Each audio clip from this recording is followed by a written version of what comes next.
बिहार चुनाव को लेकर एनडीए में सीटों पर सस्पेंस बरकरार है, लेकिन जेडीयू ने अपने उम्मीदवारों को सिंबल देना शुरू कर दिया है। दूसरी ओर महागठबंधन सीट शेयरिंग का फॉर्मूला सुलझाने में जुटा है। इस बीच दल बदल का खेल भी जारी है। वहीं तेज प्रताप यादव ने अपने 21 उम्मीदवारों के नामों का ऐलान कर दिया।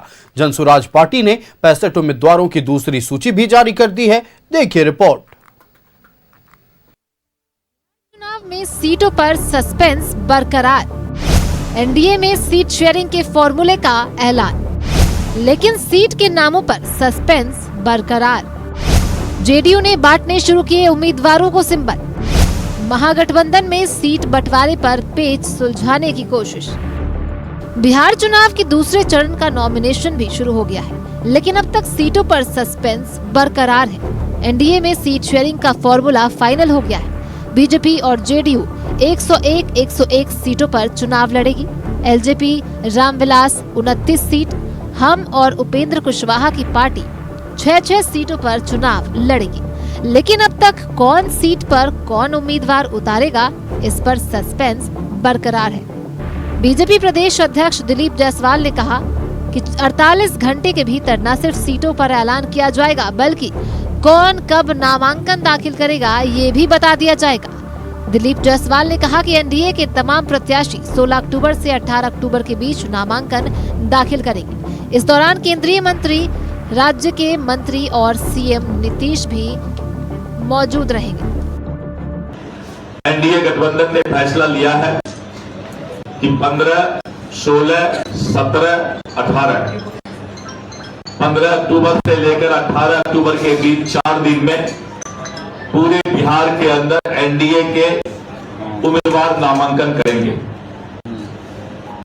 और इस 4 दिन में हमने बिहार के विभिन्न जिलों को अलग अलग सेगमेंट में बांटा है और प्रत्येक जिला में नामांकन के दिन हमारे एनडीए के नेता प्रत्येक जिला में मौजूद रहेंगे।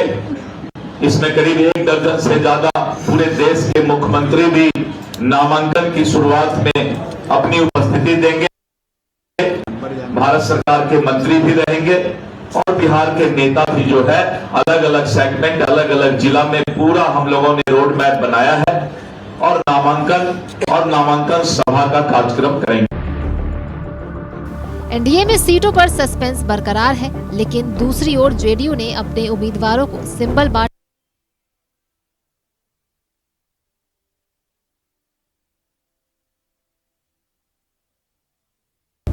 शुरू कर दिया है। जेडीयू के प्रदेश अध्यक्ष उमेश सिंह कुशवाहा को मिला सिंबल। मंत्री सुनील कुमार और जमालपुर प्रत्याशी शैलेश कुमार को मिला सिंबल। मंत्री रत्नेश सादा, पूर्व मंत्री दामोदर रावत को भी दिया गया सिंबल। मोकामा विधानसभा सीट से अनंत सिंह को मिला सिंबल। तो एनडीए के सभी घटक दल पूर्ण मुकम्मल समझदारी से, पूरी एकजुटता से चुनाव लड़ रहे हैं। जैसे सीटों की संख्या की घोषणा हो गई है, तो कौन सा सीट कौन पार्टी लड़ेगी यह भी आपको समय पर बता दिया जाएगा। इसमें कोई बात नहीं। इधर सीट बंटवारे की पेच सुलझाने में जुटे महागठबंधन को बीजेपी ने बड़ा झटका दिया है। आरजेडी और कांग्रेस के 3 विधायक संगीता कुमारी, सिद्धार्थ सिंह और पिंटू कुमार के साथ पूर्व सांसद सुनील कुमार पिंटू और chief income tax commissioner Sujit Kumar ने बीजेपी का दामन थाम लिया। दूसरी ओर कांग्रेस ने कहा है कि सीट शेयरिंग के फॉर्मूले का ऐलान जल्द किया जाएगा। सब विषय पर हम लोग काफी पॉजिटिव संदेश है। हम लोग जो बिहार के गठबंधन के परिप्रेक्ष्य में हमारे इंडिया गठबंधन के तमाम पार्टनरों के परिप्रेक्ष्य में उनके विषयों पर हमने संवाद किया राहुल गांधी जी से, और हम समझते हैं कि जो हमारी स्टैंड थी इंडिया गठबंधन के साथियों के साथ, वो स्टैंड हम लोगों ने क्लियरली रखी। इधर एनडीए और महागठबंधन सीट बंटवारे पर पेच सुलझाने में जुटे हैं। दूसरी ओर जनसुराज पार्टी ने उम्मीदवारों की दूसरी सूची जारी कर दी है। दूसरी सूची में 65 उम्मीदवारों के नाम हैं।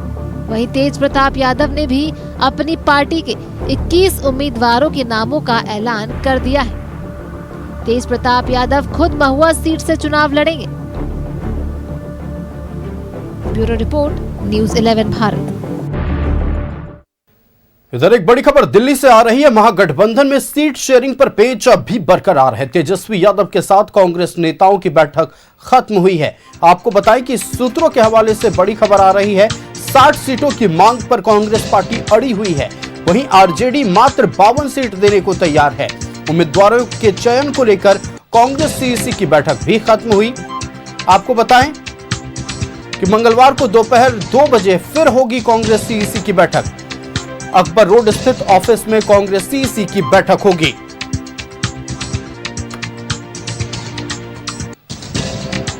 तो बड़ी खबर आपको बता रहे हैं, महागठबंधन में सीट शेयरिंग को लेकर पेच अब भी बरकरार है।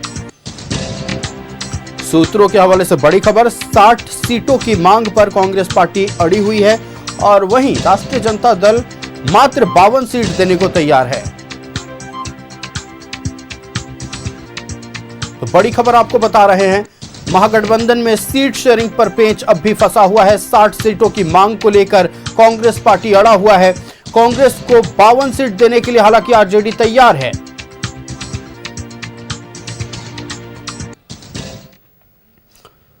संवाददाता आनंद हमारे साथ लाइव जुड़ रहे दिल्ली से, सीधे उनके पास चलते हैं। आनंद, देखिए अब भी महागठबंधन में सीट शेयरिंग को लेकर कुछ भी फाइनल नहीं हो पाया है। खबर आ रही है, सूत्र बता रहे हैं कि 60 सीटों की मांग को लेकर कांग्रेस पार्टी अड़ी हुई है। आरजेडी लेकिन महज 52 सीट देने को तैयार है। क्या कुछ चला आज पूरे दिन बैठक में, खास तौर पर बताएं दर्शकों को। देखिए, महागठबंधन की अगर बात किया तो महागठबंधन में सीट शेयरिंग का फॉर्मूला अभी तक निकलता नहीं दिख रहा है। कई बार बैठकें हो चुकी हैं, चाहे आप तेजस्वी यादव के साथ बात की जाए, चाहे कांग्रेस का आलाकमान बात की जाए और चाहे तमाम अलग अलग पार्टीज को आप साफ तौर पर इसमें देख सकते हैं। लेकिन अभी भी लगातार बातचीत पर बातचीत ही जारी है और यही कारण है कि अभी तक सीट शेयरिंग के किसी भी निर्णय पर ना कांग्रेस पहुंच पाई है, ना सीधे तौर पर आरजेडी पहुंच पाई है।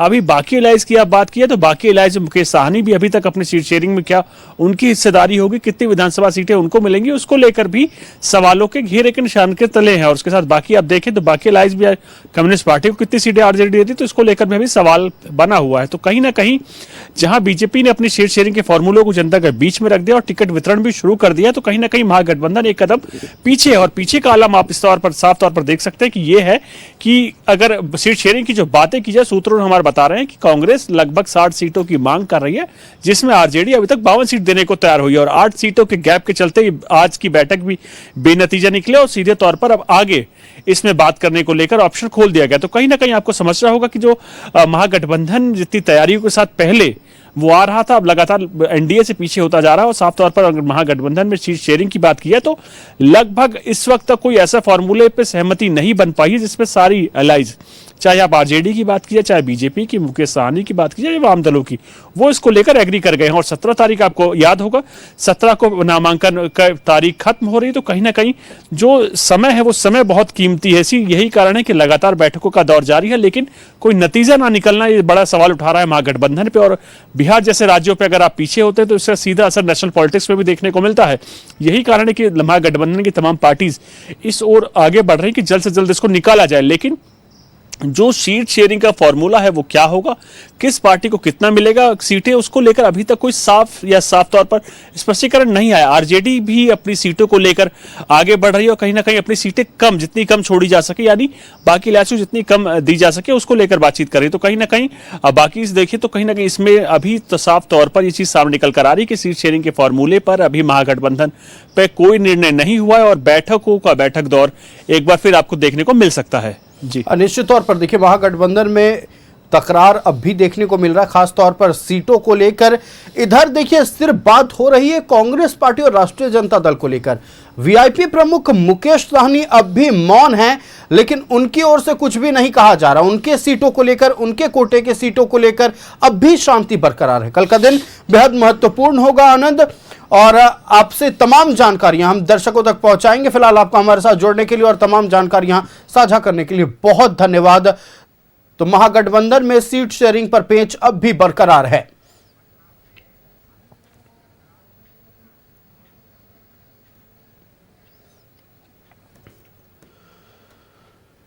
तो बिहार विधानसभा चुनाव को लेकर पूरी तरह से सरगर्मी बढ़ी हुई है। रांची हो या फिर दिल्ली हो या पटना, हर जगह चर्चा हो रही है। रांची इसलिए चूंकि झारखंड मुक्ति मोर्चा भी अपनी सीटों को लेकर लगातार दावा कर रहा है। वहीं दिल्ली में आज महागठबंधन की बड़ी बैठक हुई। इधर पटना में तो सिंबल बंटने शुरू हो गए हैं। जनता दल यूनाइटेड ने आज अपने कई उम्मीदवारों को सिंबल भी दे दिया। हम चलते हैं आपको लेकर पटना। संवाददाता आशुतोष हमारे साथ लाइव जुड़ रहे हैं।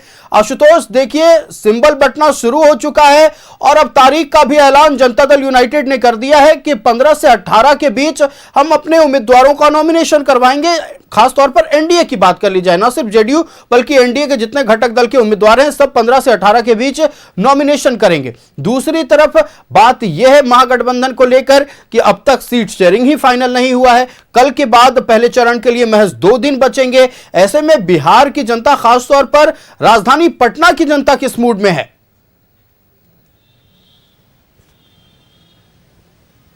नहीं, बिल्कुल। और जैसा उम्मीद था कि इतनी ही गहमा गहमी देखने को मिलेगी इस बार बिहार विधानसभा चुनाव में, और वैसी ही गहमा गहमी देखने को मिल रही है। आप अंदाजा लगाइए, सीट शेयरिंग की घोषणा हो गई है एनडीए में, लेकिन कौन सी सीट कहां किसके खाते में गई है अब तक विधिवत रूप से कोई भी घोषणा नहीं हो पाई है। प्रेस कॉन्फ्रेंस होना था, नहीं हो पाया है। दूसरी तरफ आप देखेंगे कि महागठबंधन की जो परिस्थितियां हैं, महागठबंधन में भी अभी बिल्कुल तस्वीर साफ नहीं है। न तो सीट शेयरिंग की घोषणा हुई है, न ही कैंडिडेट की घोषणा हुई है, और सिंबल देने का काम जो है वो शुरू हो चुका है। और मुझे ऐसा लग रहा था कि आज के डिबेट में जो एनडीए यानी बीजेपी जेडीयू के जो नेता होंगे वो बचने की कोशिश करेंगे। हालांकि हमसे संपर्क भी हुआ था उनका, लेकिन वो फिलहाल डिबेट में नहीं पहुंच पाए हैं। लेकिन जो डिबेट में पहुंचे हैं उनकी जानकारी आपको दे देते हैं। कैप्टन राजीव हैं हमारे साथ मौजूद हैं, नदीम जी हैं कांग्रेस से हैं, और मधु मंजरी जी प्रवक्ता हैं आरजेडी की, वो हमारे साथ मौजूद हैं। मधु जी, ये माना जाए कि जितनी आप लोग कवायद कर रही थी अब तक कुछ क्लियर नहीं हुआ है, वो लोग तो कम से कम सीट तो बांट लिए हैं। देखिए, अभी उनका क्या हुआ पता नहीं। अभी भी देखेंगे कि कहीं ना कहीं मांझी जी जो हैं वो अभी थोड़ा खुश नहीं लग रहे हैं, नाखुश लग रहे हैं, जिस तरह की टिप्पणियां कर रहे हैं। तो खैर उनसे मुझे मतलब नहीं है कि क्या कर रहे हैं नहीं कर रहे हैं, क्योंकि मुझे उनके सिर फटोल से मतलब नहीं। लेकिन हमारे यहाँ सब चीज़ सही है।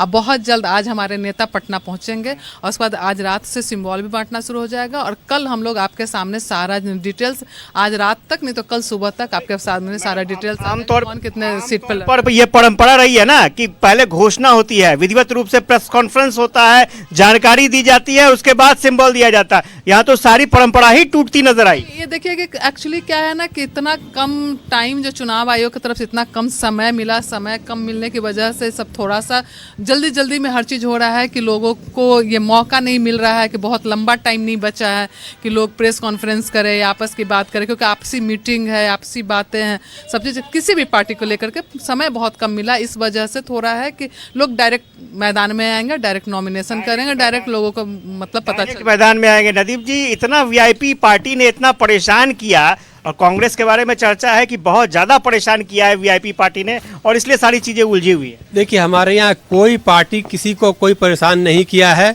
हम लोगों की पार्टी ना पलटू कुमार की पार्टी है ना जुमलेबाज की पार्टी है। वो लोग यू टर्न वाले लोग हैं। आप देख लीजिए, अनाउंसमेंट कर दिए कि सीट ऐसे ऐसे लेंगे, लेकिन प्रेस कॉन्फ्रेंस नहीं है। उनमें इतना सर फुटबल है कि मांझी जी कुछ और कह रहे हैं, यहाँ अगर आप देखिए कुशवाहा जी कुछ और करे, कोई समझाओ कौन सी बेहतर स्थिति है? यहाँ सबसे बेहतर स्थिति, हमसे बेहतर आज की डेट में कोई है नहीं। आप बताइए कि अभी तक जब से गठबंधन हमारा इस चुनावी मुहिम में आया है, कौन सी एक पार्टी सामने आई और कहीं का हम नहीं लड़ेंगे, इतना सीट मिलेगा तो ही लड़ेंगे, हमको ये कर दीजिए। तो ये सारी चीजें, मुकेश सहनी तो बोले ना कि महागठबंधन बीमार हो चुका है और सारे डॉक्टर दिल्ली बैठे हुए हैं, हम इलाज करवाने के लिए जा रहे हैं। तो ये किस तरह का इलाज चल रहा है? ये इलाज नहीं चल रहा। हमारे यहाँ हम लोग लोकतंत्र और संविधान के मानने वाली पार्टी है, तो हमारे यहाँ लोकतंत्र है, हर कोई आदमी कुछ बोल सकता है, लेकिन वो अपनी राय दे रहे हैं, लेकिन कोई विरोध नहीं करे। जैसे वहाँ विरोध हो रहा है, मांझी जी क्या कहते हैं कि हमको 15 सीट दे दीजिए, हमको अपनी पार्टी का रजिस्ट्रेशन बचाना है, वो उनको नहीं दे रहे हैं।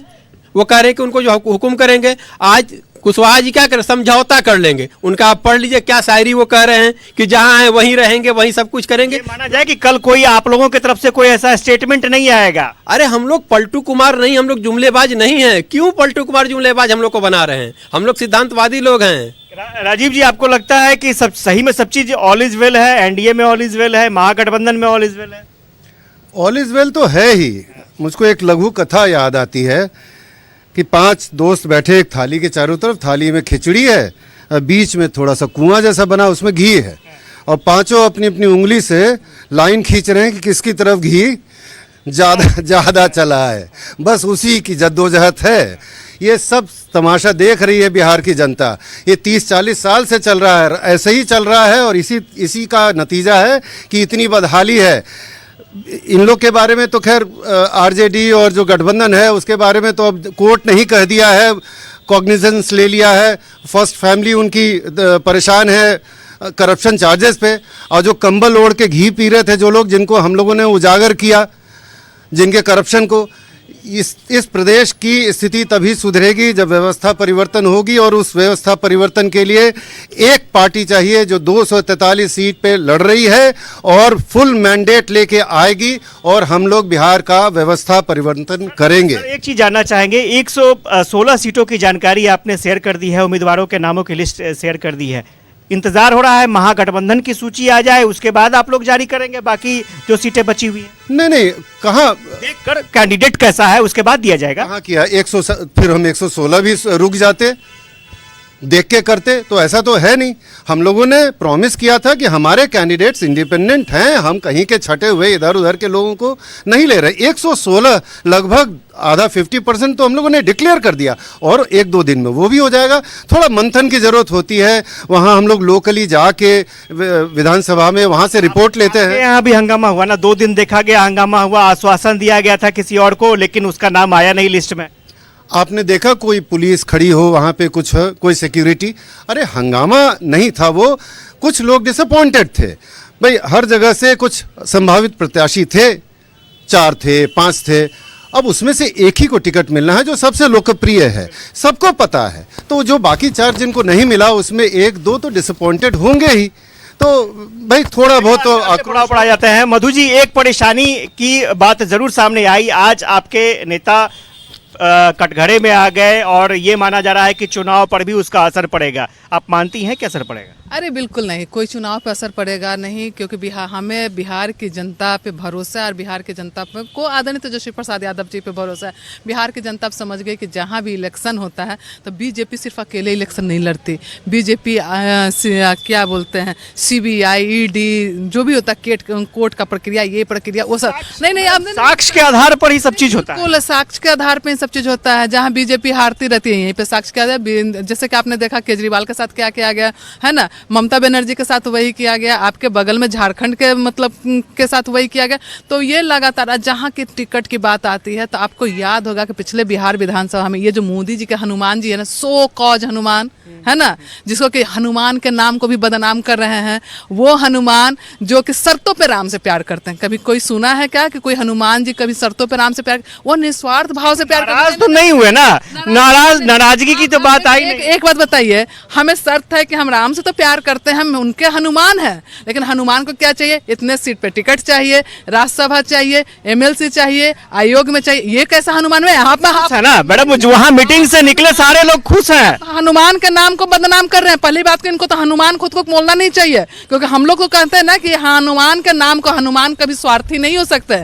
ये जो धर्म में हमारे इतना मतलब एक जगह रखा गया हनुमान को, ये चिराग हैं, एक ऐसे मौसम वैज्ञानिक सपुत्र हैं, है ना, जिनका कुछ ना कुछ असर इनमें है। लेकिन एक चीज तो मानेंगे ना, पिछले बार चिराग एनडीए के साथ नहीं थे तो थोड़ा सा गड़बड़ हो गया। इस बार चिराग को उन लोगों ने साथ रख लिया है। एक बात और, हाँ सही बात बोल रहे हैं कि एक हनुमान का गुण था इनको कि रावण, ये क्या बोलते हैं, बीजेपी वाले ने एक ऐसा हनुमान को भेजा कि जाओ JDU के लंका में आग लगा दो। क्योंकि बीजेपी हमेशा ये करती है, अपने साथियों को खत्म करने के लिए, उसको नीचा दिखाने के लिए, उसको तबाह करने के लिए ये बहुत काम करती है। इसी तरह से आप देखेंगे कि पिछले बिहार विधानसभा में जो चिराग को जो है ना, चिराग का चिंगारी लेकर के जिस तरह से JDU में भेजा गया था, इस बार तो मोदी जी इतने डर गए हैं तेजस्वी जी से ना कि चिराग को वैल्यू कर रहे हैं ना, तो फिर तो इनको भेज ही देते ना कि जाओ आग लगाओ। क्या कहा, हनुमान कौन है? मेरे यहाँ कोई हनुमान नहीं है। हम लोग जो है जनता के ऊपर विश्वास की, ये चिराग जिसको कह रहे हैं ना, घर को आग लग गई घर के ही चिराग से, तो बीच में कैसा आग लगाए तो वो आपको पता होना चाहिए। अभी तो एक चिराग है ना, आपके यहाँ भी तो एक चिराग है ना। मुकेश सहनी जी के कारण आप लोग परेशान हैं, कांग्रेस सबसे ज्यादा परेशान है। किसी से कोई परेशान नहीं है, हम लोग कहीं से कोई परेशानी हमारे गठबंधन में नहीं है। हमारे नैया है, नैया पार लगाने वाले हैं। कहाँ लगाने वाले हैं? मधु जी मानते हैं, बोल रहे हैं कि बीमार हो गई है, महागठबंधन बीमार हो गई है और हम महागठबंधन बीमार हो गई है। कहने का मतलब है कि जब हम लोग जा रहे, मतलब एक लहजा होता है, बोलने का एक लहजा होता है, और वो हमारे केवट हैं, और केवट को हम लोग बिल्कुल सम्मान करते हैं, जैसे भगवान श्री राम केवट का सम्मान कहते हैं। खंजर इस बार पीठ पर नहीं लगेगा। थोड़ी सी गलतफहमी हो जाती है, लेकिन एक चीज देखेंगे कि हमारे यहाँ मतलब गठबंधन होने से पहले भले जो टूट हो जाए, जो हो जाए, अब जिसके साथ, लेकिन जब हो जाता है तो हम सब एक साथ रहते हैं, एक साथ लड़ते हैं और एक साथ लड़ाई। कांग्रेस की सीट पर दावा ठोक रही हैं, कितनी सीटें हैं उस पर दावा ठोक रही हैं। देखिए एक वो तो होता ही है ना। अब देखिएगा कि जितना मांझी जी कैसे बोल रहे थे कि एक बेचारा दलित बुजुर्ग वो बोल रहा है कि हम इनका चेला है। आप बताइए, एक बुजुर्ग दलित जो कि बिहार का सीएम भी रह चुका है, वो चेला अपने आप को बोल रहे हैं, जो उनके उम्र है। आप इनकी कई सीटों पर दावा ठोक रहे हैं, लखीसराय सीट मांग रही हैं, दे दीजिए उनको। कई सीट हैं ऐसे जहां आरजेडी दावा ठोक रही है। आप भी चाहते हैं कि आरजेडी की सीट, फला सीट हमको मिल जाए। देखिए, जहाँ पे कुछ नहीं है वहाँ मीडिया कुछ लाना चाहती है, जहाँ सब गड़बड़ है वो आप दिखाना नहीं चाहते हैं। तो अब कितना दिन, समय भी तो बहुत कम बचा है ना, समय भी 17 तारीख में अब समय कम बचा है और उम्मीदवार बैठे हुए हैं कि भाई घोषणा हो जाए तो जल्द से जल्द जाकर के हम नॉमिनेशन करें। वो तो पल आ नहीं रहा है। देखिए, आप मीडिया के बंधुओं से ज्यादा जल्दी मीडिया पर ठोकर ठीकरा बोल रहे हैं। बात तो सुनिए, आप मीडिया बंधुओं से ज्यादा हम पॉलिटिकल लोगों को इस बात की जल्दी है कि हम लोग इस चीज को जल्दी से जल्दी सामने लाएं। देखिए, हमारे यहाँ वो फैक्ट्री नहीं है कि चक्की पिसिंग उनको हम ले लेंगे, असम के मुख्यमंत्री हेमंत बिस्व शर्मा उनको ले लेंगे, बंगाल के जो जितने करप्ट लोग हैं वो करप्ट पार्टी में जाते हैं, उनके यहाँ एक वॉशिंग मशीन बनी हुई है, वो सब धुल करके आ जाएंगे। तो हम लोगों के बीच में अगर कहीं कोई थोड़ी सी डिले हो रही तो उसका सिर्फ एक वजह है कि हम लोग अपने हर पार्टी, हमारा हर गठबंधन का सहयोगी दल वो चाहता है कि अच्छे और योग्य लोगों को टिकट दिया जाए, ताकि जो जीत करके वो जनता का काम करे, जनता की बातों को सुने। हम लोग किसी के साथी तो आपके नदीम जी आपके साथी तो छोड़कर जा रहे हैं। सिद्धार्थ जी छोड़कर चले गए। सिद्धार्थ जी जो विधायक थे वो छोड़कर चले गए। अरे कुछ मतलब परस्तों की बात आप नहीं की, छूट कहाँ पे? देखिए, उनके यहाँ लगातार लोग निकल के बाहर आ रहे हैं। वो कह रहे हैं कि सीट का बंटवारा कर लिया। आज बिहार में आपके पास भी खबर होगी कहाँ उनके खिलाफ उन्हीं के पार्टी में बिगुल बज रहा है। तो ये आप लोग जो चाहते हैं ना कि इंडिया गठबंधन ही सब कुछ करते, इंडिया गठबंधन में कहीं कोई प्रॉब्लम नहीं है और वो वैसे लोग हैं जिनका कोई इतिहास और वर्तमान नहीं है। मधु जी, कुछ लोग छोड़कर चले गए, आप लोगों ने तो बाजी मारी भाई, कुछ लोग ज्वाइन कर लिए और आप लोगों ने प्रेस कॉन्फ्रेंस किया, दिखाया भाई इतने बड़े बड़े चेहरे जो है ज्वाइन कर रहे हैं और डेली इस्तीफा हो रहा है। आज भी इस्तीफा हुआ है, पहले भी इस्तीफे हुए हैं, तो आरजेडी को तो झटका लग रहा है ना, एक पर एक बैक टू बैक झटका। नहीं, आप अगर जब देखेंगे कि जिस तरह से आरजेडी के मतलब 2 लोग जा रहे हैं तो 6 लोग आ भी रहे हैं, तो आरजेडी मजबूत हो रही है। लोगों को घोसी से किसको टिकट दीजिएगा? घोसी में तो ऑलरेडी माले ने दे दी। खबरें रखिए, अगर सुन लेगा चीटिंग वाली सरकार तो पता नहीं चलेगा हमें चीटिंग हो जाए भाई, तो इसलिए थोड़ा सब्र रखिए। बहुत शर्मा निराश ना हो, ये माना जाए। नहीं, थोड़ा बस सब्र रखिए। बस कल की बात है, कल तक, आज रात से लेकर कल शाम तक सब क्लियर हो जाएगा कि कौन पहले चरण में लड़ रहे हैं, कौन कहां से लड़ रहे हैं, कौन कैंडिडेट होंगे, सारा चीज क्लियर है। सिंबल आज से सिंबल मिलेगा क्या? बिल्कुल ने कहा था, जो अंदर खाने बातें चल रही थी कि भाई अगर आरजेडी फैसला नहीं लेती है तो 13 तारीख से हम सिंबल देना शुरू। लोग कभी भी हाफ डन काम नहीं करते हैं, ना यू टर्न लेते। बीजेपी ऑलवेज हाफ डन काम। समय कम है सर।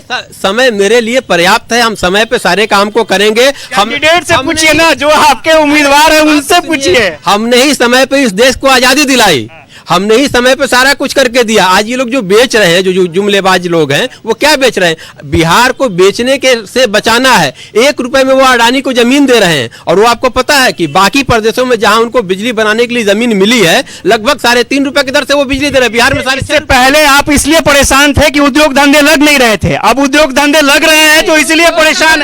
उद्योग धंधे लगने से हम परेशान नहीं है। आप मेरा इतिहास उठा करके देखिए, बिहार में किसान नहीं कर रहा है। आप बिहार में एक उद्योग बताइए जो 20 साल में लगा हो।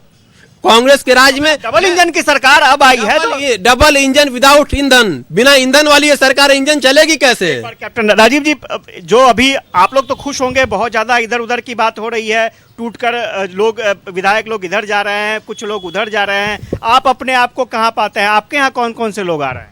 नहीं, खुश होने की क्या बात है, ये तो दुख होने की बात है, क्योंकि ये तो प्रजातंत्र का मजाक हो रहा है। भाई जनता देख रही है कि पता नहीं चल रहा है कि कौन कहाँ से लड़ेगा, क्या है क्या नहीं है, इनके आपस के सामंजस्य नहीं है कि लड़ाई में तीसरे को तो फायदा होता है ना। हम उस तरह की राजनीति करते ही नहीं है। हमारा मकसद है कि पूरे बिहार को एक अच्छा विकल्प दे और एक ऐसे मुद्दों पर बात करें जो उनके बुनियादी मुद्दे हैं, जैसे गरीबी है, बेरोजगारी है, शिक्षा है, भ्रष्टाचार जो सबसे बड़ा मुद्दा होना चाहिए। अच्छे लोग दे रहे हैं, हम लोग अच्छी सोच वाले लोग दे रहे हैं। भ्रष्टाचार का मतलब तो मधु मंजरी जी ने बता दिया कि फंसाया जा रहा है। देखिए, फंसाया जा रहा है तो इतिहास है, तभी फंस रहे हैं, ऐसे नहीं फंसाया जा सकता है किसी को। अब इतने दिन से सीबीआई पे वो मामला चल रहा है, उस कोर्ट में फाइनली कॉग्निजेंस ले लिया है, तो या तो आप जुडिशरी पे विश्वास नहीं करते हैं, या तो फिर साफ साफ ये कह दें, नहीं तो फिर दिक्कत क्या है कि उस परिवार पे तो पहले से आरोप लगे चले आ रहे हैं। और परेशानी फेस करनी पड़ेगी। लैंड फॉर जॉब मामले में भी कुछ इस तरह की गतिविधियां होने वाली है मधु जी, लेकिन एक चीज बता दूं मैं, लैंड फॉर जॉब के मामले में भी आप ये नहीं कह पाएंगी कि ये जो मामला है ये बीजेपी या फिर एनडीए सरकार का है, क्योंकि उस वक्त परिस्थितियां अलग थी, आपको पता होगा, उस वक्त यूपीए की सरकार थी। देखिए, सबसे पहली बात है कि जिस तरह से हमारे भाई साहब ने अभी बोला कि ये है, वो है, फलाना है, ढकाना है, अरे पहले पैदा हो तो ले, छठी बढ़ी तो कर ले उसकी। अरे बेनागंज में हो गया मधु जी बेनागंज देखिए, अगर इनकी बात करें तो इनसे पहले ये पूछिए कि इनका जन स्वराज का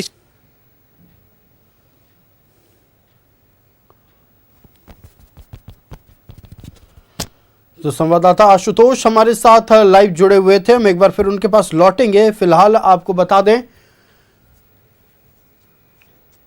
कि महागठबंधन में सीट शेयरिंग को लेकर अब भी गहमागहमी चल रही है, जहां एक तरफ कांग्रेस पार्टी 60 सीटों को लेकर अड़ी हुई है, दूसरी तरफ राष्ट्रीय जनता दल महज 52 सीट देना चाहती है।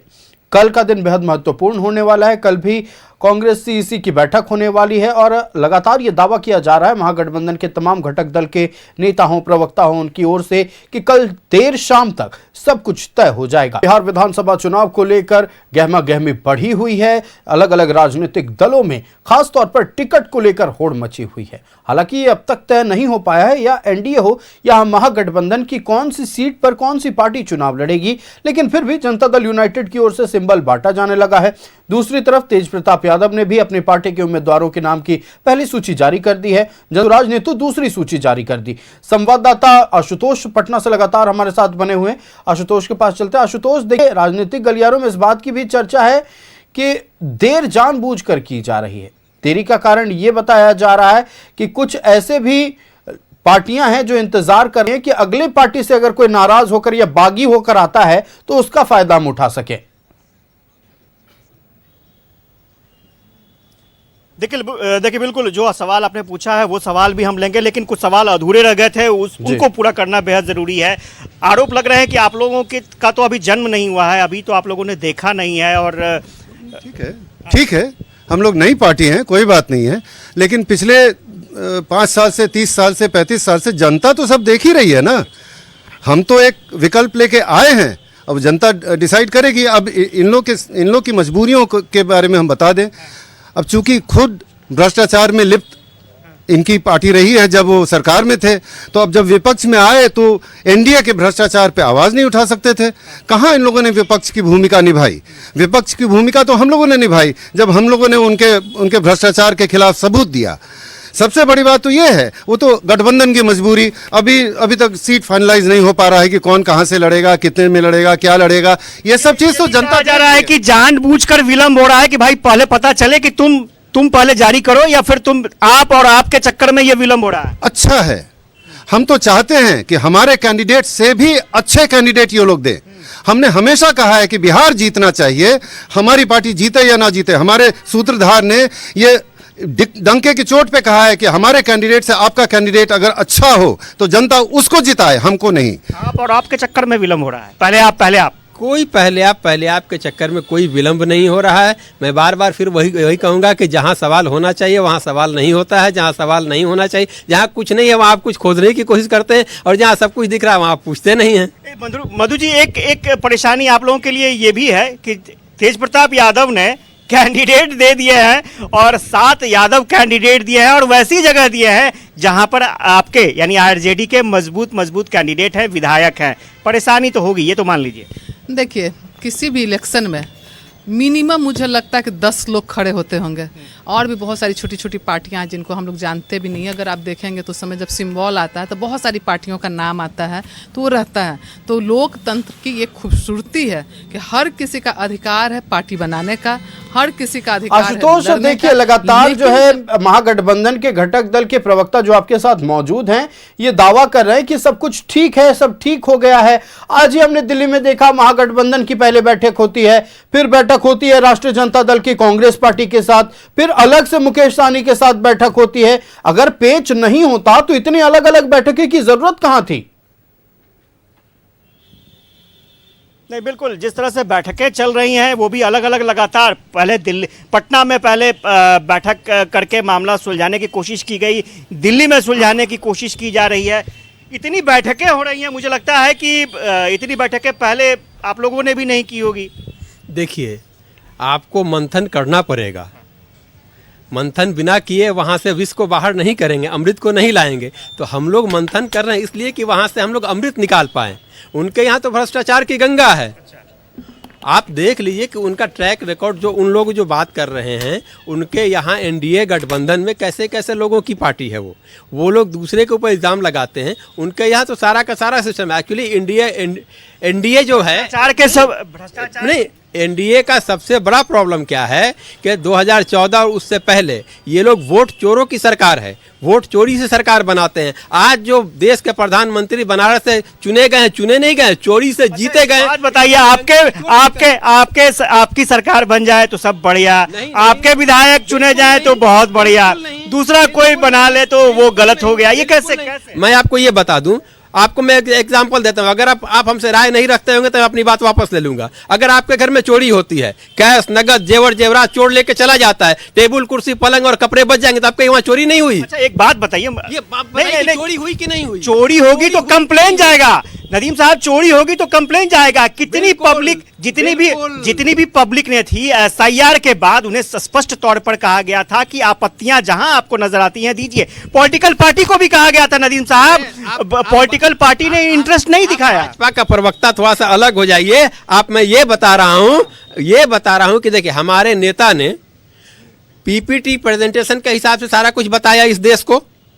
आप चुनाव आयोग जो आजकल भाजपा आयोग बना हुआ है, उस चुनाव आयोग के पास इतनी हिम्मत नहीं है कि वो एक दूसरा प्रेस कॉन्फ्रेंस करे और पॉइंट वाइज आप झुटलाइए कि राहुल गांधी गलत बता रहे थे। साहब, किसी पर तो भरोसा कीजिएगा, सुप्रीम कोर्ट पर भरोसा कीजिएगा या फिर चुनाव आयोग पर, संवैधानिक संस्थाओं पर तो भरोसा कीजिए ना। देखिए, आज यही तो लड़ाई है कि ये 400 पार की बात करते थे तो इन्हीं के नेता कहते थे कि हम आएंगे तो संविधान बदल देंगे। एक्चुअली ये लोग मनुवादी लोग हैं, ये लोग मनुस्मृति को लाना चाहते हैं, सीधा डाइवर्ट कर देते हैं। एसआईआर, मेरी बात सुन लीजिए, आपकी बात मैं सुनूंगा, मेरी बात सुन लीजिए। एसआईआर के बाद सीधे निर्वाचन आयोग ने कहा था कि जो पॉलिटिकल पार्टियां, इनको लगता है कि भाई फला जगह से नाम काट दिया गया है, आप उनका जुड़वाइए। तो नाम जुड़ने के लिए तो आवेदन भी नहीं गए ना, बहुत कम आवेदन सब जगह दिया गया है। वो उसके ऊपर काम करेंगे तब ना। आप बताइए कि यहाँ पे 6 जनवरी को पिछली बार वोटर लिस्ट जारी किए थे और 6 महीने के अंदर सारे 21 लाख नए लोग फॉर्म 6 से कैसे इंटर कर गए? आप पहले ना, हम देखिए, आशुतोष एक सवाल पूछिए इनसे कि अगर एसआईआर के मुद्दे को लेकर या फिर वोट चोरी के मुद्दे को लेकर जिस तरह से सवाल उठाए गए थे राहुल गांधी की ओर से, जब चुनाव आयोग ने शपथ पत्र दायर करने को कहा, उस वक्त राहुल गांधी क्यों शांत हो गए? क्यों शपथ पत्र नहीं दायर किया गया? एक छोटे से घर में 80 लोग रहते हैं। उसकी बात भी कही गई। मान लीजिए कि बहुत सारे लोग होते हैं, अभी भी पटना में भी बहुत सारे ऐसे लोग हैं जो झुग्गी झोपड़ी में रहते हैं, तो पर्टिकुलर एक घर लोकेट किया जाता है। ये निर्वाचन आयोग ने कहा कि बहुत सारे लोग सड़क पे रहते हैं। मान लीजिए कि सड़क पे रहता है, आपकी बात को कुछ देर के लिए मैं मान लेता हूं, तो जो लोग सड़क पे रहते हैं उनसे आपको क्या क्या डॉक्यूमेंट, 11 डॉक्यूमेंट मांगे थे, सड़क वाले के पास होगा? आप दोनों बात पे नहीं जा सकते हैं। आप नहीं, ये बताइए एक चीज, सड़क पे रहता है उसको जो 11 डॉक्यूमेंट मांगा गया था आधार को छोड़ करके, उसके पास होगा क्या? आपके पास है उसमें से कोई डॉक्यूमेंट? तो ये तो आप लोगों को इंटरेस्ट लेना चाहिए ना कि भाई डॉक्यूमेंट बनवा दीजिए, जा करके डॉक्यूमेंट बनवा दीजिए, हो सकता है वो आपका वोटर बन जाए।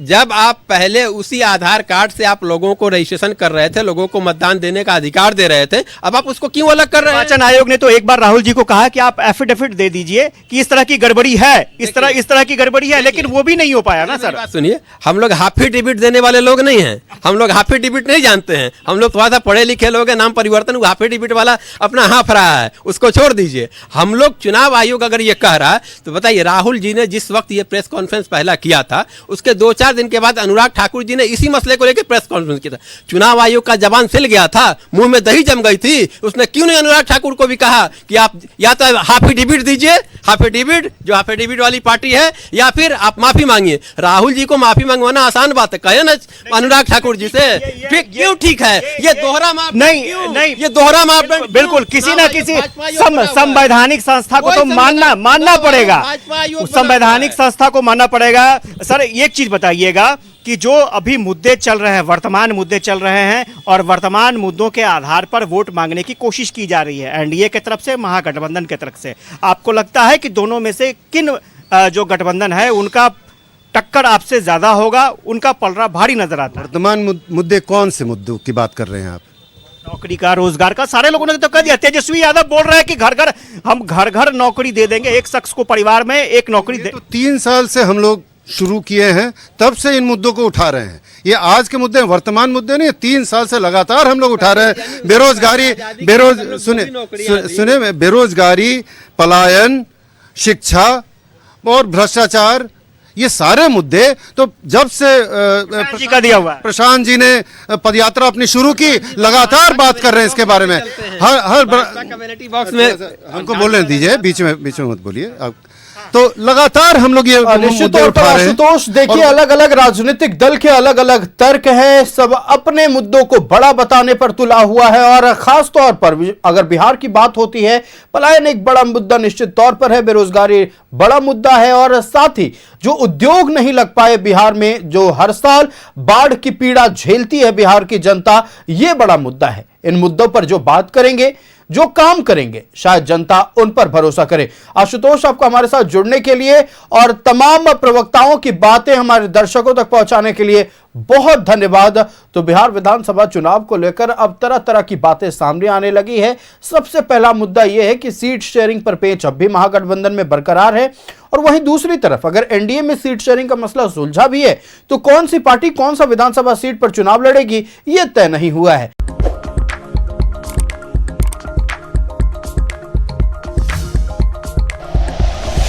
Like and share videos, subscribe करें हमारा चैनल और प्रेस करें बेल आइकॉन।